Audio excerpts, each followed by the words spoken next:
Why Israel? 4 videos. Lord Balfour in Palestine. Train to Treblinka and deportation. Eyewitness Auschwitz and independence. Lord Balfour in Palestine. Greeted. When the invited guests see him walking up Mount Scopus, to them he is the Messiah. He is the Redeemer. He is the man who is actually returning the Jewish people from exile to their own country for the first time in 2,000 years. To rapturous crowds, Balfour outlined his vision of a new Jewish homeland. This is a new experiment. It has never been tried before. Unless I have profoundly mistaken the genius of the Jewish people.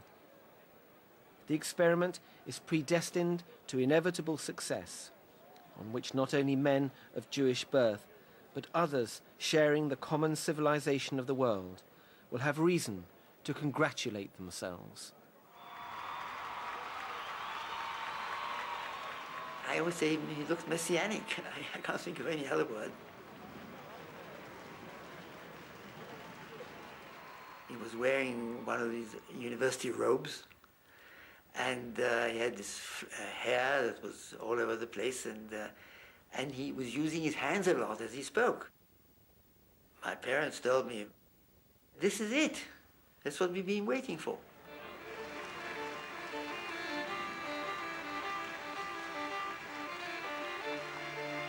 After laying the foundations at the Hebrew University, Balfour visited the new collective farms which were being set up by Jews across Palestine. These settlements were built on land bought from the Arabs. Lord Balfour's visit to Palestine was something of a triumphal tour of the architect of the Jewish national home coming to see the first fruits of this pledge, this promise, this policy. I think one of the most interesting pictures is where you see the Star of David, somewhat makeshift Star of David, and the British flag together, and that really symbolizes everything. Many of the Jews cheering Balfour in Tel Aviv had arrived in Palestine after fleeing persecution in Eastern Europe and Russia. We really have a sense of how large the Zionist population of Palestine was already in 1925, and the fact that there is no mistaking the immigrant nature of this community. These are very European-looking people, really a people apart from the Palestinians themselves.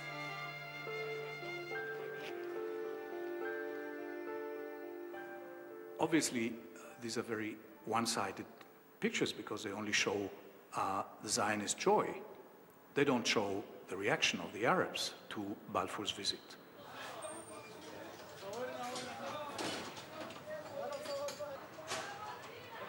At the time, Jerusalem's Muslim shopkeepers battened their doors and locked their shutters in protest at Balfour's visit.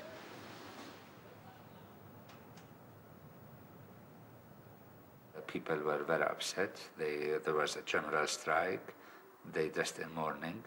And of course, what Balfour did was a great betrayal. It was considered as a great betrayal to the Arabs.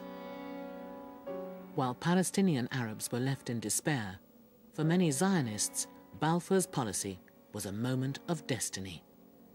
The British kept their promise.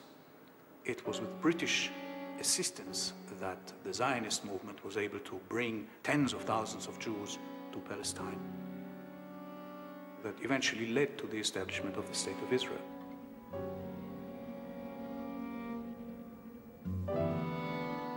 But we also see how inevitable the war between Israelis and Palestinians was. It's not the fault of the British. It was just inevitable. Opening Palestine to the Zionist dream meant war.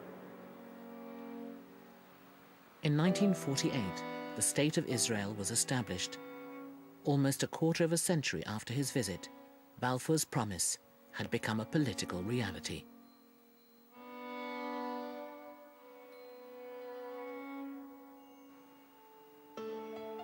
The film and photographs shot by Albert Kahn's photographers are a unique record of a pivotal period in the history of the Middle East.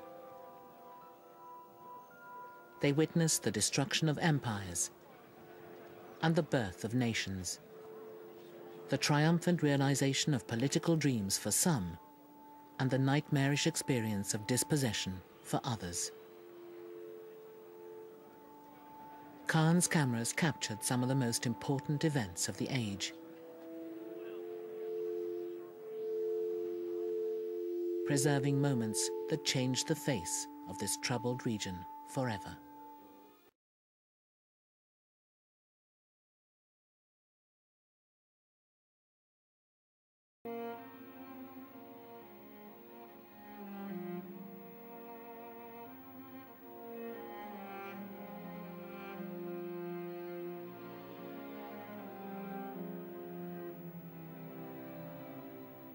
And it wasn't just German Jews who were sent to the new camps. Now that the Nazis had developed an efficient means to kill the Jews, they wanted to eliminate them everywhere in occupied Europe, from Holland to Greece and France to Poland.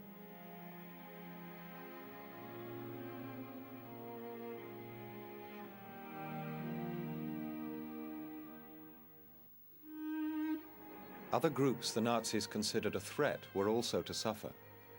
Most prominently, Europe's gypsies.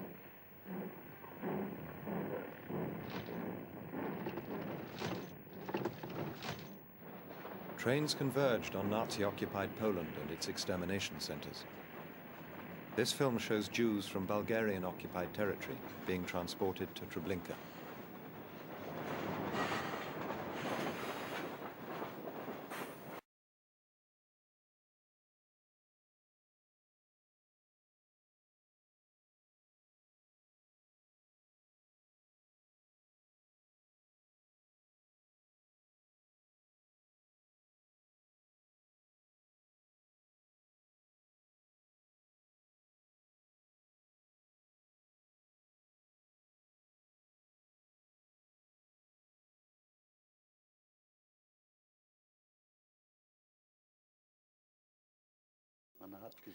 We saw another transport coming, living human beings,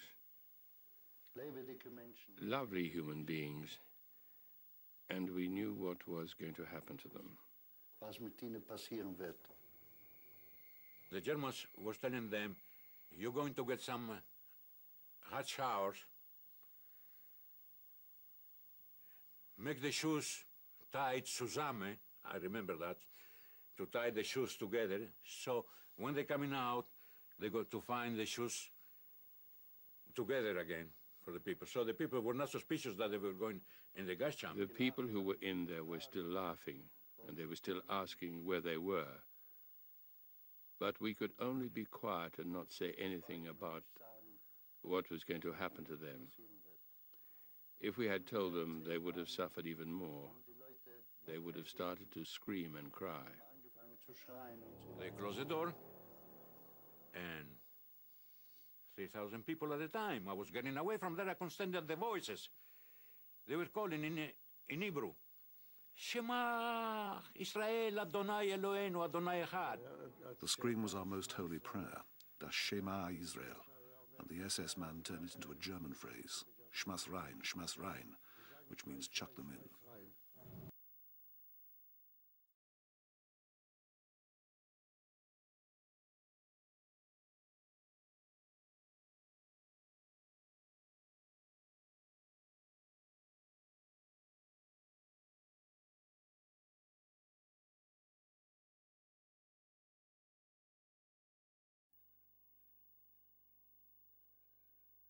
Palestine, 1936. The Holy Land for Jews, Christians and Muslims. Palestine had been placed under British control after the First World War by a League of Nations mandate. In 1917, Foreign Minister Arthur Balfour had declared British sympathy with the idea of a national home for the Jewish people in Palestine.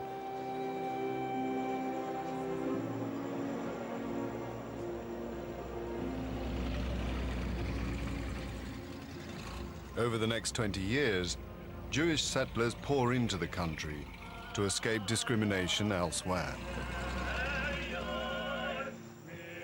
David Ben-Gurion, a Jewish leader. The Jewish problem was never as acute as in these days. The world is barred against us, and outside of Palestine, there is no hope to look forward to. But Palestine has been an Arab land for centuries. At present, there is the difficult question of the Arab tenant farmers and Bedouin. But by agreement with the Syrian government, it would be possible to transfer large numbers to northern Syria. The land there is cheap and plentiful. The tide of refugees overwhelms the Palestinian Arabs as tens of thousands of Jews seek sanctuary in Palestine to escape persecution in Hitler's Germany.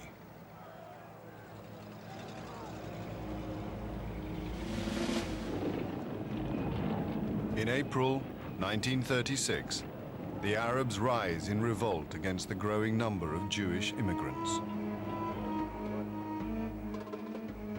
An open letter to British forces in Palestine from the leaders of the Arab revolt.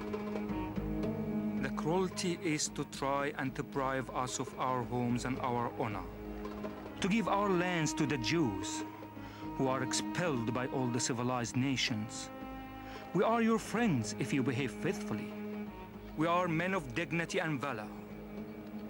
We will never betray you, but you are our enemy when you try to do us harm.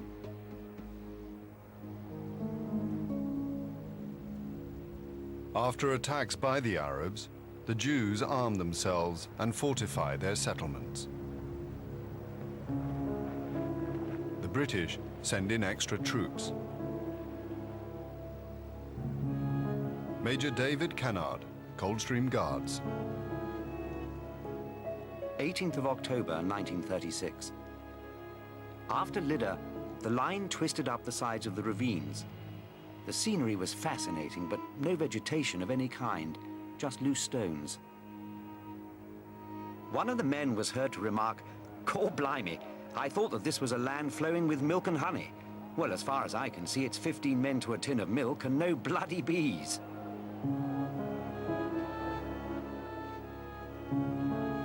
As the revolt continues, the British Army rounds up hundreds of Arab suspects.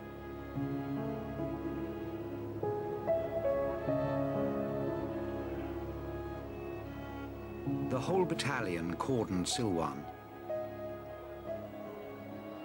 We searched it, finding 70 wanted men. One Arab woman was in a frenzy, tearing her hair and her garments.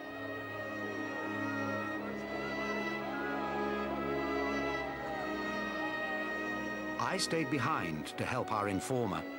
We had great difficulty getting away, as the women had rushed the prisoners and tried to lynch our informer. Arab suspects are interned in detention camps. A young Arab leader. In the old days, the Arabs never objected to the Jews. Nobody begrudged them the Wailing Wall and what it meant to them. But when the Jews became Zionists, it was a different matter. Now they are arrogant and aggressive. Our relationship with them is impossible.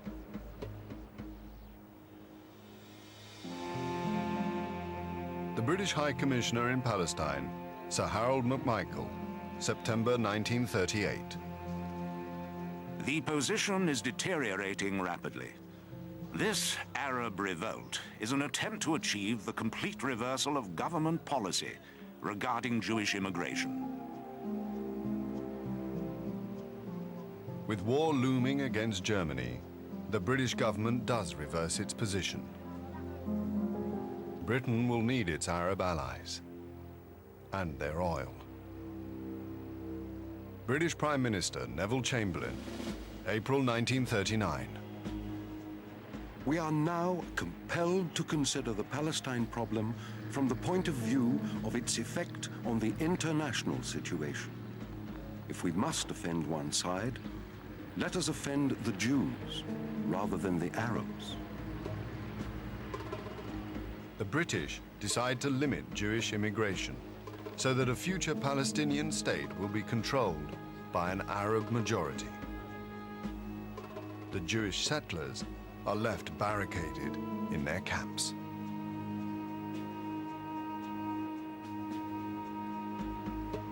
Colonel Richard Meinertzhagen, a British officer who served in Palestine during the First World War. The action of His Majesty's government in Palestine is very near to that of Hitler in Germany. We have dishonored our promises to the Jews. After 20 years of incredible effort in Palestine, the Jews are asked to abandon their national home at the bidding of Arab violence. But it will be the violence of the Second World War which will change forever the history of Palestine. 6 million Jews will die in the Holocaust.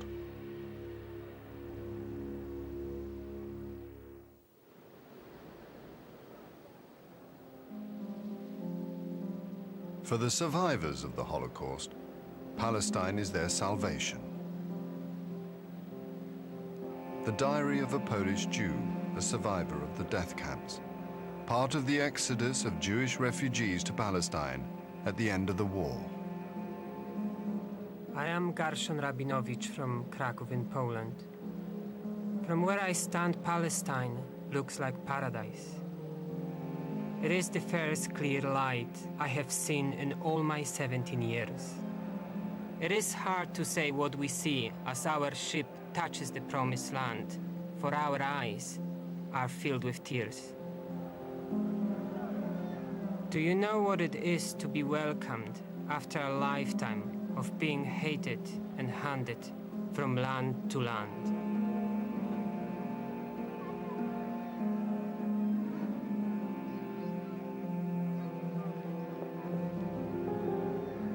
But the British are still trying to impose their pre-war policy to limit Jewish immigration. Many ships carrying Jewish refugees are turned away or have their passengers detained. John Watson, a soldier from Hampshire, serving in Haifa. I tried to put myself into the position of one of those poor people who have suffered years of concentration camps, hunger and misery. Thousands on a tiny ship, within sight of the land they've dreamed of. Then, the British destroyers forced them aground and towed them off to captivity and more concentration camps.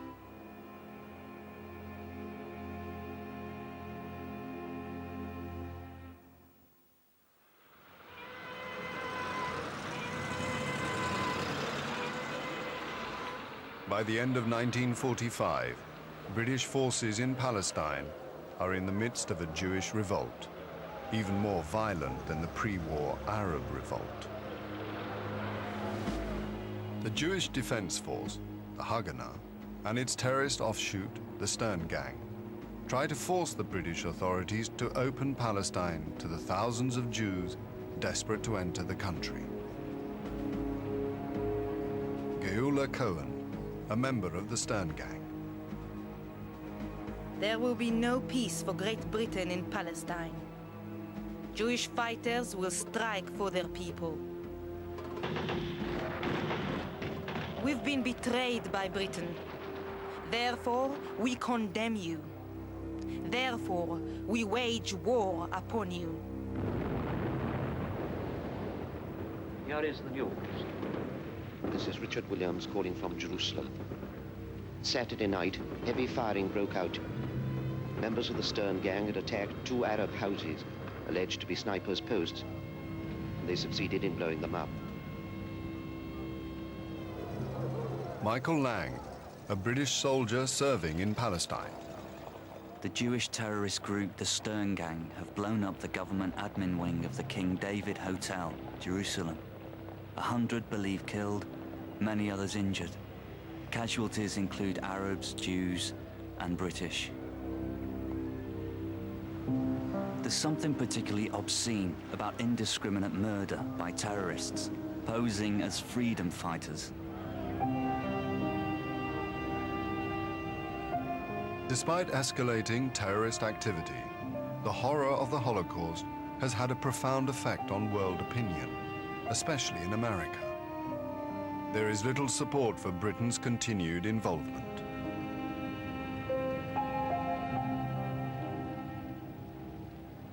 An unnamed British officer. The people of Britain are tired and are not prepared for a row. They disapprove of British soldiers losing their lives and feel that the answer would be to clear out and leave the Jews and Arabs to settle the matter in their own way.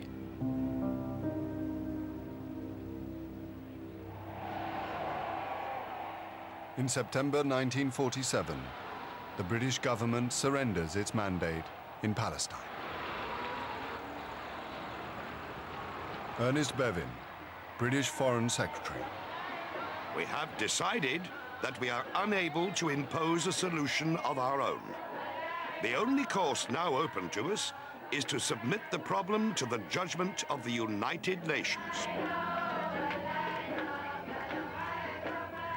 All British troops will be withdrawn by the middle of 1948, but not before further bloodshed. Michael Lang. Riots in Jerusalem, burning of Jewish shops. Possible to see smoke from my window. Curfew now imposed in Arab areas. The Jews say they will be able to protect a new state and maintain order. The Arabs say to us, we have no argument with you. Go home, Inglesi, and we will push the Jews into the sea. What does the future hold? It looks bleak indeed. 14th of May, 1948. The new state of Israel is proclaimed under the leadership of Prime Minister David Ben-Gurion.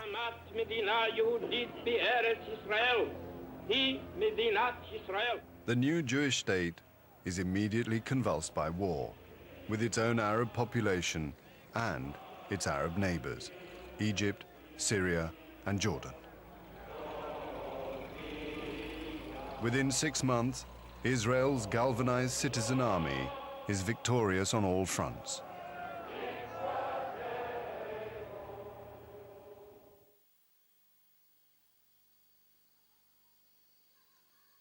Over 6,000 Israelis die.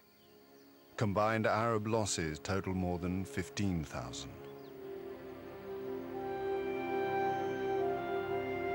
"700,000 Palestinian Arabs flee the new state of Israel. Sabia Abu Latifa. We wanted to flee before the Jews would recognize us. We were afraid they would shoot us. We only took a few clothes.